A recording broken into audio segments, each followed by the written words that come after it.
Good morning student. In last lecture we learn about the transfer pricing method. In today's lecture we learn about the other pricing method. Other pricing practices apart from the above method of the pricing, there are the certain other pricing practice used in reality. They are as follows. म्हणजे त्या ठिकाणी वरती आपण मागच्या काही लेक्चरमध्ये आपण पाहिलं की वेगळ्या प्रकारे प्राइसिंग ही कशा पद्धतीने डिसाईड केली जाते. म्हणजे प्राइसिंग मेथड किंवा प्राइसिंग स्ट्रॅटेजी आहे ती आपल्याला कशा पद्धतीने वेगळ्या स्ट्रॅटेजीच्या माध्यमातून त्या ठिकाणी डिसाईड केली जाते ही त्या ठिकाणी आपण मागच्या काही लेक्चरमध्ये पाहिलं. तर आजच्या लेक्चरमध्ये आपण इतरही काही प्राइसिंग मेथड बघणार आहोत ज्या आपण रियालिटीमध्ये त्या ठिकाणी आपल्याला यूज केलेल्या दिसून येतात. मग त्या कोणकोणत्या प्राइसिंग मेथड आहेत ते आपण आता पुढे पाहणार आहोत. So the first is prestige pricing. It refers to setting a price at a higher level to attract the customers who are prestige conscious. Many consumers feel that the higher price means the higher quality. For example, the shirt purchased at the shopper's shop or the pantaloon was a higher price than the price charged for the similar quality in the small shop. म्हणजे ज्या ठिकाणी first आपल्याला method दिली आहे ती म्हणजेच prestige pricing. तर prestige pricing म्हणजेच काय, तर त्या ठिकाणी आपल्याला जे काही प्रेस्टिज कॉन्शियस कस्टमर्स असतील म्हणजेच त्यांची स्वतःची प्रतिष्ठा जपणारे जे काही कस्टमर्स असतील त्यांच्यासाठी त्या ठिकाणी आपल्याला हायर लेवलची प्राईस त्या ठिकाणी सेट केली जाते व त्याच्या माध्यमातून कस्टमरला अट्रॅक्ट केलं जातं. म्हणजेच काही कस्टमरचं असं मत असतं की जेवढी त्या ठिकाणी प्रोडक्टची प्राईस हाय असेल तेवढी त्याची क्वालिटी चांगली असेल. मग जे कन्झ्युमर त्या ठिकाणी आपल्याला स्वतःची प्रतिष्ठा जपण्याचा प्रयत्न करत असतात ते कन्झ्युमर्स त्या ठिकाणी अशा प्रकारच्या हाय प्राईसच्या वस्तू खरेदी करताना आपल्याला दिसून येतात. त्यामुळे जे कोणी सेलर असतील त्या ठिकाणी त्यांची जे काही कस्टमर त्या ठिकाणी स्वतःची प्रतिष्ठा जपत असतील त्यांच्यासाठी त्या ठिकाणी प्रोडक्टची प्राईस ही हाय लेवलची सेट केलेली आपल्याला दिसून येते. म्हणजे त्या ठिकाणी आपण फॉर एक्झाम्पलमध्ये पाहिलं तर आपल्याला लक्षात येईल की शॉपर स्टॉप असेल किंवा पॅन्टलून असेल यासारख्या शॉपमध्ये जर आपण एखादं शर्ट खरेदी केलं तर त्याची प्राईस ही त्या ठिकाणी आपल्याला हाय असलेली दिसून येते रादर दॅन स्मॉल शॉप. म्हणजेच आपण त्या एखाद्या लहान शॉपमध्ये त्याच पद्धतीचं त्याच क्वालिटीचं शर्ट घेतलं तर त्याची प्राईस आपल्याला कमी असलेली दिसून येते, परंतु शॉपर स्टॉपमध्ये घेतलं किंवा पॅन्टलूनमध्ये घेतलं तर त्याची प्राईस आपल्याला हाय असलेली दिसून येते. अशा पद्धतीने जे लोक त्या ठिकाणी आपली स्वतःची प्रतिष्ठा जपण्याचा प्रयत्न करत असतात त्यांच्यासाठी त्या ठिकाणी आपल्याला अशा प्रकारची हायर लेवलची प्राईस ही सेट केलेली दिसून येते. अशा पद्धतीने देखील प्राईस सेटिंग हे केलेलं आपल्याला दिसून येतं. Next is price lining. In this case, the price is first fixed by the firm and then producing the product is planned. The firm aim at making maximum profit at the price fixed by it. म्हणजे ज्या ठिकाणी next आपल्याला method दिली आहे ती म्हणजेच price lining. मग यामध्ये काय केलं जातं तर त्या ठिकाणी प्रोडक्ट प्रोड्यूस करण्या अगोदर त्या ठिकाणी प्रोडक्टची प्राइस ही डिसाईड केली जाते आणि त्याच्यानंतर आपल्याला त्या ठिकाणी प्रोडक्ट कशा पद्धतीने प्रोड्यूस करायचं आहे त्याचं डिसिजन आहे त्या ठिकाणी आपल्याला घेतलेले दिसून येतात. म्हणजेच पहिल्या सुरुवातीला प्राइस डिसाईड केली जाते प्रोडक्टची आणि त्यानुसार त्या ठिकाणी आपल्याला प्रोडक्शनचं प्लॅनिंग हे केलेलं दिसून येतं आणि आपण फर्मच्या माध्यमातून जी काय त्या ठिकाणी प्राइस सेट केलेली असते किंवा प्राइस फिक्स केलेली असते त्याच्या माध्यमातून आपल्याला जास्तीत जास्त मॅक्झिमम प्रॉफिट कशा पद्धतीने करून घेता येईल याच्याकडे फोकस केला जातो. म्हणजेच थोडक्यात प्रोडक्शन करून नंतर प्राइस डिसाईड करण्यापेक्षा त्या ठिकाणी आपल्याला सुरुवातीला त्या ठिकाणी प्राइस डिसाईड केली जाते व त्या प्राइसनुसार त्या ठिकाणी आपल्याला प्रोडक्शन प्लॅनिंग केलेलं दिसून येतं व त्यानुसार आपल्याला प्रोडक्शन केलेलं दिसून येतं व त्याच्या माध्यमातून आपल्याला जास्तीत जास्त प्रॉफिट कशा पद्धतीने करून घेता येईल याच्याकडे फर्म फोकस करताना आपल्याला दिसून येतात. त्यालाच आपण प्राइस लाइनिंग असं म्हटलं जातं. Next is value pricing. It refers to practice of selling quality goods at a lower price than what it was sold earlier. It is nothing but offering more for the less price. This is generally seen in the case of beverage like a Pepsi or Coca-Cola. These strategies try to satisfy the consumer who are bargaining conscious. म्हणजे ज्यावेळी next आपल्याला method दिली आहे ती म्हणजेच value pricing. तर value प्राइसिंगमध्ये काय केलं जातं तर जे काही क्वालिटी प्रोडक्ट असतील किंवा क्वालिटी गुड्स असतील हे आपण सुरुवातीला ज्या प्राईजला सेल केले असतात त्याच्यापेक्षा नेक्स्ट ज्या वेळेला आपण सेल करतो त्यावेळेला लोअर प्राईजला ठिकाणी आपल्याला सेल केलेले दिसून येतात. म्हणजेच एखाद्या कन्झ्युमरला ठिकाणी आपण फर्स्ट टाईमला ठिकाणी एखादं क्वालिटी प्रोडक्ट सेल केलं आणि तोच कस्टमर नेक्स्ट टाईमला आपल्याकडे आला की त्याला त्या ठिकाणी लोअर प्राईजमध्ये आपल्याला सेल केलेलं दिसून येतं. त्याला आपण व्हॅल्यू प्राइसिंग असं म्हटलं जातं.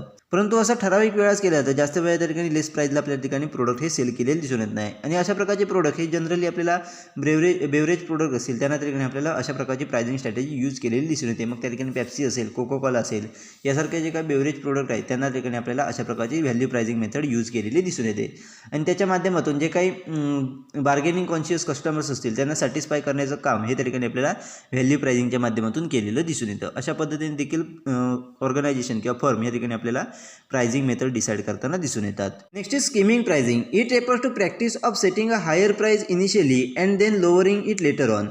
When the product is produced for the first time, it is difficult to have a precise demand forecasting. Hence, the firm set a high price and sell it to the consumer who are ready to pay the price. This kind of pricing is generally used in case of consumer durable like washing machine, air condition, computer, etc. When the demand is likely to go up, the firm lower the price to expand sale and prevent competition. Depending on the demand, the firm will expand its capacity. म्हणजे त्या ठिकाणी next आपल्याला pricing method दिली आहे ती म्हणजे skimming pricing. तर skimming प्राइसिंगमध्ये काय केलं जातं तर प्रोडक्ट ज्या वेळेला प्रोड्यूस केलं जातं ते सुरुवातीच्या काळाला प्रोडक्टची प्राइस ही त्या ठिकाणी हाय ठेवली जाते, हाय प्राइस सेट केली जाते व काही ठराविक काळानंतर त्या ठिकाणी आपल्याला लो कमी केलेली आपल्याला दिसून येते. म्हणजेच आपल्याला लक्षात येईल की ज्या वेळेला आपण एखादा नवीन प्रोडक्ट त्या ठिकाणी डेव्हलप करत असतो किंवा नवीन प्रोडक्ट त्या ठिकाणी फर्स्ट टाईम आपण प्रोड्यूस करत असतो त्यावेळेला त्या प्रोडक्टसाठी जी काही आपल्याला डिमांड असणार आहे किंवा डिमांड फोरकास्टिंग आपल्याला करणं हे खूप कठीण डिफिकल्ट झालेलं दिसून येतं. त्यामुळे फर्म या काय करतात तर आपल्या प्रोडक्टची जी काही प्राईस असेल ती हाय प्राईस सेट करतात. मग जे कन्झ्युमर त्या ठिकाणी आपल्याला ती प्राईस पे करायला तयार असतील त्यांना ते प्रोडक्ट हे सेल केलेलं आपल्याला दिसून येतं. तर अशा प्रकारची प्राइसिंग ही कोणत्या सेक्टरमध्ये यूज केली जाते की कोणत्या प्रोडक्टसाठी जास्तीत जास्त यूज केली जातं तर जे काही कन्झ्युमर ड्युरेबल गुड्स असतील मग त्यामध्ये वॉशिंग मशीन असेल, एअर कंडिशन्स असतील, कम्प्युटर्स असतील यासारखे जे काही प्रोडक्ट असतील त्यांच्यामध्ये अशा प्रकारची स्किमिंग प्राइसिंग ही आपल्याला यूज केलेली दिसून येते. आणि ज्याप्रमाणे आपल्याला त्या प्रोडक्टची डिमांड ही हळूहळू वाढत जाईल म्हणजे आपल्या फर्मच्या प्रोडक्टला ठिकाणी डिमांड वाढत गेली की प्रोडक्टची प्राइस ही हळूहळू आपल्याला कमी केलेली दिसून येते व त्याच्या माध्यमातून आपला सेल कशा पद्धतीने एक्सपांड करता येईल त्याचबरोबर मार्केट कॉम्पिटिशनला आपल्याला कशा पद्धतीने योग्यरित्या कम्पीट करता येईल याच्याकडे आपल्याला फोकस केलेला दिसून येतो. त्याचबरोबर ज्याप्रमाणे आपल्या प्रोडक्टला डिमांड येत जाईल त्याप्रमाणे फर्म ही त्या ठिकाणी आपल्याला एक्सपांड कॅपॅसिटी जी आहे प्रोडक्शन कॅपॅसिटी ही एक्सपांड करताना दिसून येते. त्याच्या माध्यमातून आपली प्रोडक्शन प्राईस देखील आपल्याला हळूहळू कमी झालेली दिसून येते. त्यामुळे फर्म देखील आपल्या प्रोडक्टची प्राईस आहे ती आपल्याला हळूहळू कमी करताना दिसून येतात. अशा पद्धतीने प्राईस ही त्या ठिकाणी डिसाईड केली जाते. त्यालाच आपण स्किमिंग प्राइसिंग असं म्हटलं जातं. म्हणजेच थोडक्यात प्रोडक्ट ज्यावेळेला इंट्रोडक्शन स्टेजमध्ये असतं त्यावेळेला त्या ठिकाणी प्रोडक्टची प्राईस ही त्या ठिकाणी आपल्याला हाय असलेली दिसून येते आणि ज्यावेळेला प्रोडक्ट हे ग्रोथ स्टेजवरून त्या ठिकाणी आपल्याला मॅच्युरिटी स्टेजपर्यंत जातं त्यावेळेला साधारणपणे प्राईस ही त्या ठिकाणी आपल्याला हळूहळू कमी झालेली दिसून येते. त्यालाच आपण स्किमिंग प्राइसिंग असं म्हटलं जातं. Next is two-part tariff pricing. In this case, the consumer are charged initial fee while the purchasing the product or services and also use fee for the each unit of the product they purchase. It is found in oligopoly and the monopolistic market. Examples of these types of pricing are as follows. So the first example is amusement park like SL World charging an entry fee and then charging extra fee for the certain rides. Next is telephone company like MTNL charge a monthly rental plus charge for the call made by the consumers. म्हणजे next आपल्याला pricing method दिली आहे ती म्हणजे two part tariff pricing. म्हणजे यामध्ये काय केलं जातं तर कन्झ्युमरकडून त्या ठिकाणी दोन पार्टमध्ये त्या ठिकाणी आपल्याला प्राईस चार्ज केलेली आपल्याला दिसून येते. म्हणजेच कन्झ्युमर ज्या वेळेला प्रोडक्ट किंवा सर्व्हिस परचेस करतो त्यावेळेला काही फी त्या ठिकाणी त्याच्याकडून घेतली जाते, काही प्राईस घेतली जाते व त्याच्यानंतर ज्यावेळेला कन्झ्युमर हा त्या ठिकाणी त्या प्रोडक्ट किंवा सर्व्हिसचा यूज करत असतो त्यावेळेला आपल्याला उरलेली जी काही इतर जी काही फी आहे ती आपल्याला किंवा प्राईस जी आहे ती आपल्याला चार्ज केलेली दिसून येते. म्हणजे अशा पद्धतीने दोन पार्टमध्ये पर्चेसिंगच्या वेळेला एका पार्टमध्ये आणि यूज करते वेळी सेकंड पार्ट अशा पद्धतीने दोन पार्टमध्ये ठिकाणी आपल्याला प्राइसिंग ही चार्ज केलेली आपल्याला दिसून येते. तर अशा पद्धतीने प्राइसिंग ही कोणत्या मार्केटमध्ये होती तर ज्या वेळेला ओलिगोपोलिस्टिक मार्केट असतं किंवा मोनोपोलिस्टिक मार्केट असतं या मार्केटमध्ये आपल्याला अशा पद्धतीने दोन पार्टमध्ये टेरिफ प्राइसिंग ही चार्ज केलेली आपल्याला दिसून येते. म्हणजेच फॉर एक्झाम्पल सांगायचं झालं तर अम्युजमेंट पार्क असतील म्हणजे त्यामध्ये एसएल वर्ल्ड असेल किंवा इतर जे काही अम्युजमेंट पार्क असतील त्यांच्या आपण एंट्रन्सवरती बघितलं तर आपल्याला लक्षात येईल की एंट्रन्स फी त्याची आपल्याकडून त्या ठिकाणी चार्ज केली जाते. मग त्याच्यानंतर आपण एखादी सर्टन राईड्स त्या ठिकाणी घ्यायची असेल तर त्या सर्टन राईडसाठी त्या ठिकाणी वेगळे चार्ज हे ठिकाणी आपल्याला एक्स्ट्रा चार्ज घेतलेले दिसून येतात. अशा पद्धतीने आपण त्या पार्कमध्ये एंट्री करण्यासाठी एंट्री फी आणि त्या पार्कमधील एखादा सर्टन राईड घेण्यासाठी त्या ठिकाणी आपल्याला एक्स्ट्रा चार्ज त्या ठिकाणी किंवा एक्स्ट्रा फी त्या ठिकाणी आपल्याकडून घेतली जाते. त्यालाच आपण त्या ठिकाणी टू पार्ट टेरिफ प्राइसिंग असं म्हटलं जातं. सेकंड आपल्याला एक्झाम्पल दिलं आहे ते म्हणजेच काही टेलिफोनिक कंपनी ह्या ठिकाणी मंथली चार्ज आपल्याकडून घेताना दिसून येतात.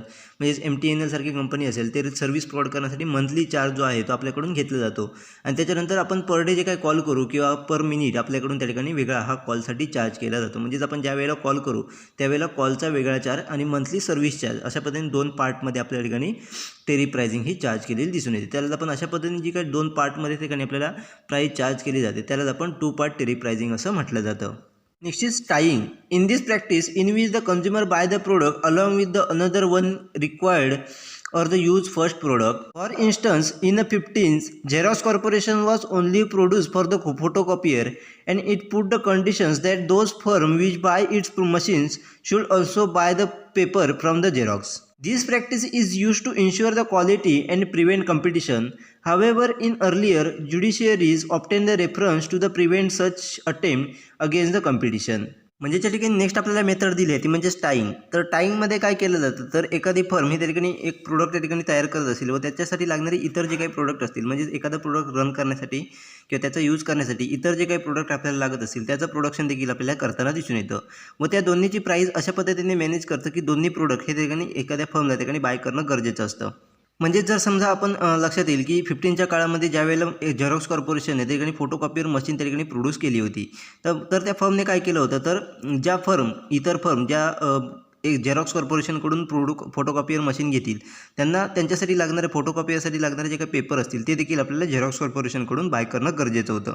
अशा पद्धतीने त्या ठिकाणी आपल्याला कंडिशन्स या ठिकाणी झेरॉक्स कॉर्पोरेशनकडून घालण्यात आल्या होत्या व त्याची प्राईस ही त्या ठिकाणी त्यानुसार डिसाईड केलेली आपल्याला दिसून येते. म्हणजेच अशा पद्धतीने आपल्याला एखादं प्रोडक्ट रन करण्यासाठी इतर प्रोडक्टची गरज असते ती आपल्याला त्याच फर्मकडून बाय करणं गरजेचं असतं. त्यानुसार त्या ठिकाणी आपल्याला प्राईस ही डिसाईड केलेली दिसून येते. त्यालाच आपण टाईम प्राइसिंग मेथड असं म्हटलं जातं. Next is price discrimination. This is practice by monopolist. When the monopolist sell the commodity at the higher price in domestic market and a lower price in international market at the same time is called a price discrimination. It is also called the international price discrimination. These types of pricing is possible only when there is a monopoly in the domestic market and the market are separated and the elasticity of demand is different in two market. These types of pricing is adopted by the monopolist to maximize its profit. Next आपल्याला method दिली आहे ती म्हणजेच price discrimination. तर price discrimination कोणाकडून केलं जातं, तर जे कोणी मोनोपोलिस्ट असतील ते आपल्याला प्राइस डिस्क्रिमिनेशन हे करताना दिसून येतात. तर प्राइस डिस्क्रिमिनेशन कशा पद्धतीने केलं जातं, तर मोनोपोलिस्ट जे असतील ती एखादं प्रोडक्ट किंवा कमोडिटी ही त्या ठिकाणी आपल्याला डोमेस्टिक मार्केटमध्ये हाय प्राईजला सेल करतात आणि इंटरनॅशनल मार्केटमध्ये त्या ठिकाणी सेम टाईमला तीच कमोडिटी लोअर प्राईजला त्या ठिकाणी सेल केली जाते. त्यालाच आपण प्राइस डिस्क्रिमिनेशन असं म्हटलं जातं. त्यालाच त्या ठिकाणी काही वेळेला इंटरनॅशनल प्राइस डिस्क्रिमिनेशन असं देखील म्हटलं जातं. म्हणजे ज्या वेळेला एखादी कमोडिटी सेम टाईमला डोमेस्टिक मार्केटमध्ये हाय प्राईजला आणि इंटरनॅशनल मार्केटला लो प्राईजला सेल केली जाते ॲट सेम टाईम, त्यालाच आपण त्या ठिकाणी इंटरनॅशनल प्राइस डिस्क्रिमिनेशन असं देखील म्हटलं जातं. तर अशा प्रकारचं प्राइस डिस्क्रिमिनेशन हे किंवा अशा प्रकारची प्राइसिंग मेथड ही केवळ आपण ॲडॉप्ट करू शकतो तर ज्या वेळेला एखाद्या फर्मची मोनोपोली ही त्या ठिकाणी डोमेस्टिक मार्केटमध्ये असेल, त्याचबरोबर दोन्ही मार्केट ही त्या ठिकाणी जिओग्राफिकली सेपरेट असेल, त्याचबरोबर त्या दोन्ही मार्केटमधली इलेस्टिसिटी ऑफ डिमांड ही वेगवेगळी असेल, तर त्यावेळेस आपण त्या ठिकाणी अशा पद्धतीची प्राइसिंग मेथड ही ॲडॉप्ट करू शकतो. तर अशा प्रकारचे मेथड किंवा आता अशा प्रकारचा टाईप हा मोनोपोलिस्ट का ॲडॉप्ट करतात, तर त्या ठिकाणी आपल्याला जास्तीत जास्त प्रॉफिट कशा पद्धतीने करून घेता येईल या उद्देशाने त्या ठिकाणी मोनोपोलिस्टच्या ठिकाणी आपल्याला प्राइस डिस्क्रिमिनेशन हे करताना दिसून येतात. या अगोदर देखील आपण पाहिलं होतं की प्राइस डिस्क्रिमिनेशन कशा पद्धतीने केलं जातं, मग त्याचे वेगवेगळे टाईप देखील आपल्याला ठिकाणी दिली होती, त्याचबरोबर त्याची डिग्री देखील आपल्याला दिली आहे, ते आपण पाहिलंच आहे. Next is administered pricing. When the price of the certain goods are determined by the government then it is called as a administered pricing. It is used by the government to correct the market imperfection, to check the inflation, to provide goods at a reasonable rate to the people, etc. Sometimes the government resort to the dual pricing. A part of the output will sold at the price fixed by the government and the balance will be sold according to the market price. म्हणजे त्या ठिकाणी next आपल्याला method दिली आहे ती म्हणजेच administer pricing. तर administer pricing म्हणजेच काय, तर काही प्रोडक्टसाठी किंवा काही गुड्ससाठी ठिकाणी आपल्याला गव्हर्नमेंटकडून प्राईस ही डिटरमाइन केलेली दिसून येते. म्हणजेच गव्हर्नमेंटच्या माध्यमातून त्या प्रोडक्टची प्राईस ही डिसाईड केलेली दिसून येते, त्यालाच आपण त्या ठिकाणी ॲडमिनिस्टर प्राइसिंग असं म्हटलं जातं. मग अशा पद्धतीने गव्हर्नमेंट अशा प्रकारे ठराविक प्रोडक्टवरती प्राईस का डिसाईड करतो, तर त्या ठिकाणी मार्केटमधलं जे काही इन्परफेक्शन असेल ते करेक्ट करण्यासाठी असेल किंवा मार्केटमधलं इन्फ्लेक्शन असेल ते चेक करण्यासाठी असेल किंवा पीपलला त्या ठिकाणी रिजनेबल रेटमध्ये एखादं प्रोडक्ट प्रोव्हाइड करण्यासाठी त्या ठिकाणी आपल्याला गव्हर्नमेंट ही एखाद्या प्रोडक्टचं प्राईस हे प्राईस डिटरमाइन करताना दिसून येतं. तर काही वेळेला गव्हर्नमेंट हे त्या ठिकाणी आपल्याला ड्युअल प्राइसिंग त्या ठिकाणी रिसॉर्ट करताना दिसून येतात. म्हणजे ड्युअल प्राइसिंग मेथड त्या ठिकाणी यूज करताना दिसून येतं.